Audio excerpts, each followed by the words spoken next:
One day, Evelyn suggested they visit a herbalist. She had been complaining about strange dreams and said she needed to find out the cause. Samuel reluctantly agreed. The herbalist's hut was dark and foreboding, filled with the scent of burning herbs. After a series of chants and incantations, the herbalist turned to Samuel and spoke words that would poison his heart forever. "Your wife is a witch," the man said, his voice grave. "She envies your success and wants to destroy you. If you don't leave her, she will kill you." The late afternoon sun cast long shadows on Samuel's compound. The paint on the walls of his once pristine bungalow had long peeled away, revealing the gray concrete beneath. The yard, once bustling with activity, was now eerily quiet. Samuel sat on a wooden bench, staring blankly at the dry, cracked earth beneath his feet. He was 44 years old, but looked much older, with deep lines etched into his face, a face worn by years of arrogance, neglect, and, finally, regret. He thought about the family he had once adored from a distance, the family he had chosen over his own. Evelyn's children, whom he had doted on, had vanished without a trace, leaving him with nothing but memories of his folly. His job was gone, his savings depleted, and now, even food was a luxury. But what stunned the most was the silence. The silence of his own children, who had every right to abandon him, just as he had abandoned them. Samuel still remembered the day he met Gloria. It was at a church program in the bustling city of Lagos. She was shy, with the kind of beauty that didn't scream for attention, but lingered quietly in the memory. At 25, Samuel had been ambitious, charming, and determined to build a life of success. Gloria was 20, full of dreams, and eager to support a man she believed was destined for greatness. Their wedding was modest, but joyful. Gloria's mother had prepared most of the food, and Samuel had invited all his colleagues from work. Back then, he spoke of family with pride, promising to be a loving husband and a doting father. But promises are easy to make and harder to keep. The first time Samuel met Evelyn, it was during a routine visit to the neighborhood market. She was a striking woman, bold and confident, with an easy laugh that seemed to pull people in. She was buying vegetables, haggling fiercely with the seller, when Samuel offered to help. Evelyn's husband worked abroad and visited only occasionally. She lived alone with her 3 children, all of whom seemed to Samuel like the ideal image of success. They were well-spoken, polite, and excelled in their academics. Evelyn herself exuded a warmth that Gloria, bogged down by the struggles of raising 5 children, no longer seemed to have. Samuel began to visit frequently. At first it was innocent, a friendly neighbor helping out with errands or repairs. But soon, the visits became more frequent. He found himself drawn to the laughter in Evelyn's home, the way her children called him Uncle Samuel, and the meals she prepared with care. She's nothing like Gloria, he would think, and the comparison began to eat away at his love for his own family. One day, Evelyn suggested they visit a herbalist. She had been complaining about strange dreams and said she needed to find out the cause. Samuel reluctantly agreed. The herbalist's hut was dark and foreboding, filled with the scent of burning herbs. After a series of chants and incantations, the herbalist turned to Samuel and spoke words that would poison his heart forever. "Your wife is a witch," the man said, his voice grave. "She envies your success and wants to destroy you. If you don't leave her, she will kill you." Samuel froze, his mind reeling. He had never trusted herbalists, but the words resonated with his growing dissatisfaction with Gloria. From that day on, his treatment of his family worsened. Samuel stopped coming home early, often staying at Evelyn's house until late at night. He would leave his own home before sunrise, claiming he had work to do, but his true destination was always Evelyn's house. At home, Gloria noticed the shift. Samuel no longer ate her food, claiming it was tasteless. He accused the children of smelling bad and scolded them for the smallest mistakes. The warmth that had once defined their family life was gone, replaced by coldness and resentment. Victor, the eldest child, once mustered the courage to ask his father why he no longer loved them. Samuel's response was cutting.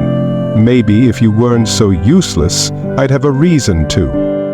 Among all his children, Samuel reserved the harshest treatment for his second son, Chukwuma. Unlike Victor, the eldest, who excelled in academics and often brought home awards, Chukwuma struggled to keep up. His report cards were filled with red ink, and every parent-teacher meeting brought fresh complaints about his lack of focus. "Well, are you so useless?" Samuel would shout after every school term. "Do you even belong to this family? Look at your brother Victor, always first in his class, and then look at you, a complete failure." Chukwuma would lower his head in shame, tears silently streaming down his face. He knew better than to talk back to his father. The few times he had tried to defend himself, Samuel had lashed out with a heavy slap or worse, denying him food for the night. The other children, Blessing, Daniel, Bright, and Peace, were not spared from Samuel's wrath, but their accomplishments in school shielded them from the worst of his anger.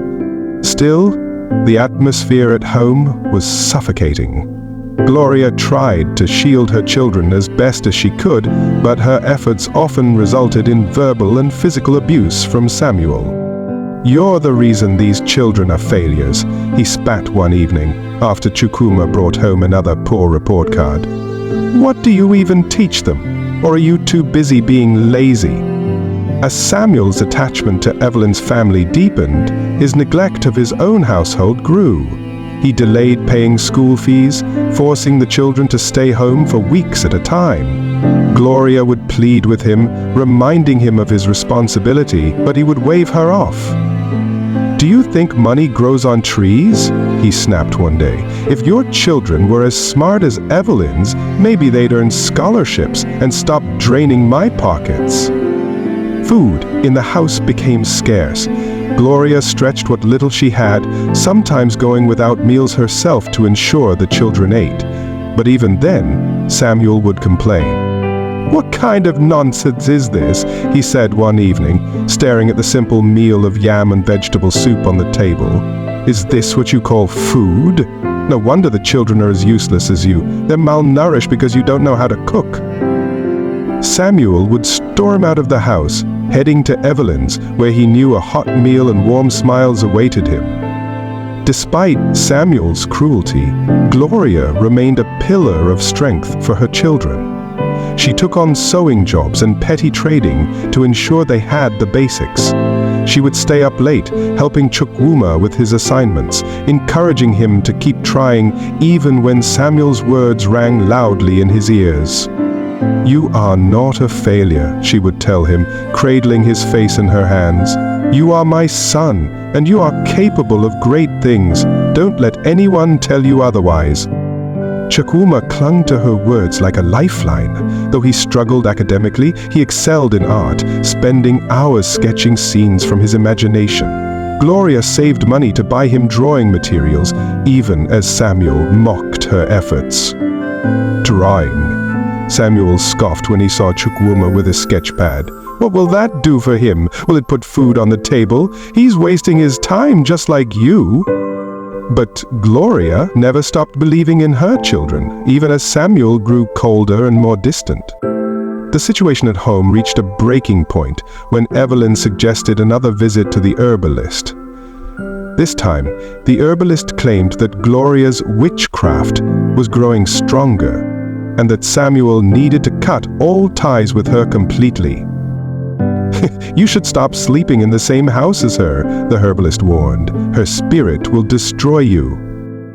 That night, Samuel packed his belongings and moved into Evelyn's house. The children woke up the next morning to find their father gone, and though Gloria tried to shield them from the truth, they knew.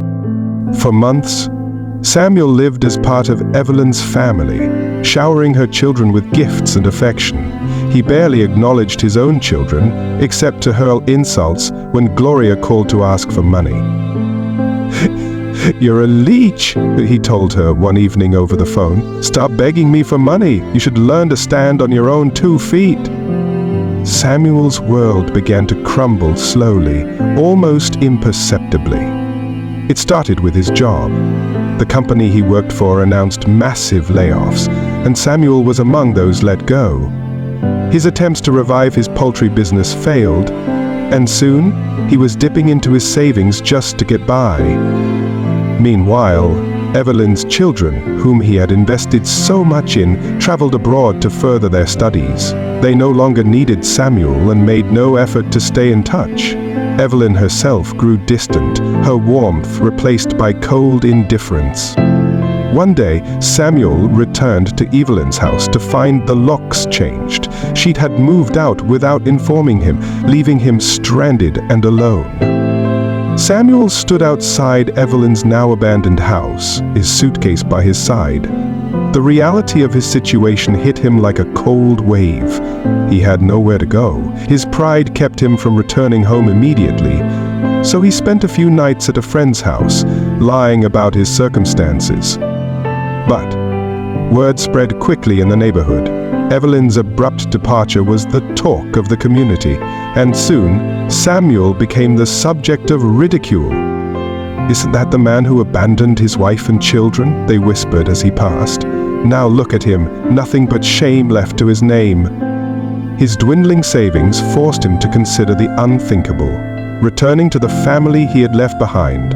When Samuel finally knocked on the door of his old home, it was Victor who opened it. The young man stood tall, his face hardened by years of anger and disappointment. He barely recognized the frail figure of his father standing before him. Samuel cleared his throat, avoiding his son's piercing gaze. I need to speak to your mother." Victor didn't move. "She doesn't need to hear anything you have to say. You left us, remember?" The tension was broken by Gloria's voice from inside. "Victor, let him in." Samuel stepped inside, the familiarity of the space both comforting and painful. The walls bore new decorations, pictures of his children, now grown and successful. The home he had once dismissed as dull and lifeless now seemed vibrant and full of love. Gloria appeared in the doorway, her face calm but guarded. She had aged gracefully, her quiet strength radiating from her every movement. Samuel hesitated. I've fallen on hard times. I thought maybe I could stay here for a while." Her expression didn't change. "This house is for me and my children. You made it clear we weren't good enough for you. What's changed now?" "I'm sorry," Samuel whispered in a sorry voice. I made mistakes. Terrible mistakes. I see that now. Please, I have nowhere else to go." Gloria allowed Samuel to stay, but the arrangement was far from comfortable. The children, especially Chakuma, avoided him at all costs. Samuel tried to make conversation, but his attempts were met with silence or curt replies. "Well, should we listen to you now?" Chakuma snapped one evening when Samuel tried to compliment his artwork. "You never cared about us before." Samuel felt the weight of his guilt grow heavier with every passing day. He watched as his children, once the objects of his scorn, thrived despite the hardships he had imposed on them. Victor had a stable job in a tech company, Ada was a nurse, Chidera was pursuing a degree in law, and Ifini had started a small but successful business. Even Chakuma, the son he had belittled the most, was making a name for himself as an artist. Each success was a reminder of Samuel's failure, not as a provider, but as a father. One evening, Samuel sat alone in the living room, flipping through an old photo album he had found in a drawer. The pictures told a story of a life he had taken for granted. Gloria holding baby Victor, Chiquima grinning with a toothless smile, family outings filled with laughter. Tears blurred his vision as he realized what he had lost. His children didn't need him anymore. They had grown strong in his absence. The next morning he called for a family meeting. Reluctantly, they gathered in the living room, their expressions ranging from curiosity to indifference. "I know I have no right to ask for your forgiveness," Samuel began, his voice trembling, "but I want you to know that I am deeply sorry for everything I've done. I've failed you as a father and as a husband. I don't expect you to forgive me, but I hope you'll give me a chance to make things right." There was a long silence. Finally, Gloria spoke. "It's not about what you say, Samuel. It's about what you do. If you're serious about changing, you'll have to prove it." Samuel began to make small but significant changes. He volunteered to help with chores around the house and started looking for odd jobs to contribute financially. He attended church services with Gloria and sought counseling from the pastor, hoping to confront the demons that had driven him to his past behavior. Over time, the walls between him and his children began to crack. One evening, Chiquima showed Samuel a sketch he was working on, a portrait of their family.